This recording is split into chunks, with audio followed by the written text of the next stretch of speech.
Okay, so I don't know if something's wrong with me or if this happens to other people, but before I go on a big trip, especially solo, I always dread it.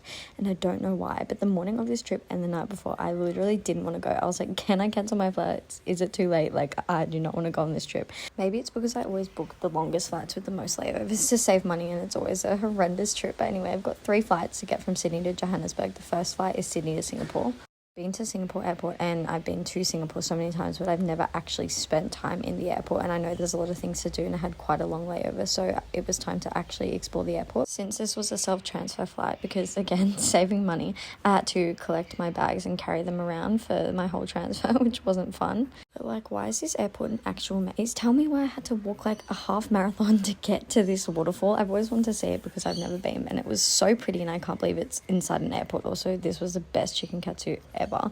But like, why? Oh my god, I was walking for so long, I was sweating, it was so hot, my bag was so heavy. Like, I literally walked like a kilometer from my gate to there, I swear. Paid like $30 to hire out the shower for an hour, but it was too expensive to hire out a hotel room, so I slept on that chair.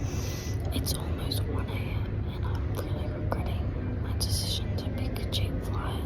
But finally, we got through it. It was 2 a.m, ready for flight number 2, which was Singapore to Ethiopia.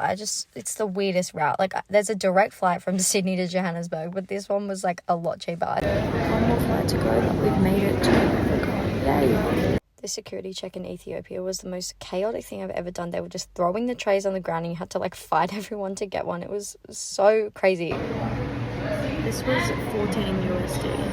I think I just spent like $25 on this tiny fucking pizza. This airport was literally so packed. Everyone was just waiting in crowds. Like, there was barely room to stand. But I'm finally on flight number 3 from Ethiopia to South Africa. I left home 36 hours ago. I'm finally in South Africa. Customs and everything at the airport was like super easy. And then I was getting my bag, and you can't tell me the people that wait right at the front are not the worst kind of people, especially the ones who wait there with humongous trolleys and you literally can't even get past to get your stuff. Like, anyway, there's me crying because I got so lost in this airport and I booked my airport transfer for the wrong day, but I finally made it in an Uber and I got to my hotel. Doing a 2-week tour with Intro Travel throughout South Africa, so I met up with some of the girls who had arrived a night early. The tour starts tomorrow, and we had some dinner and had some drinks. We got free shots from some guys at the bar, and I'm going to be filming every day of this trip, so come back for tomorrow.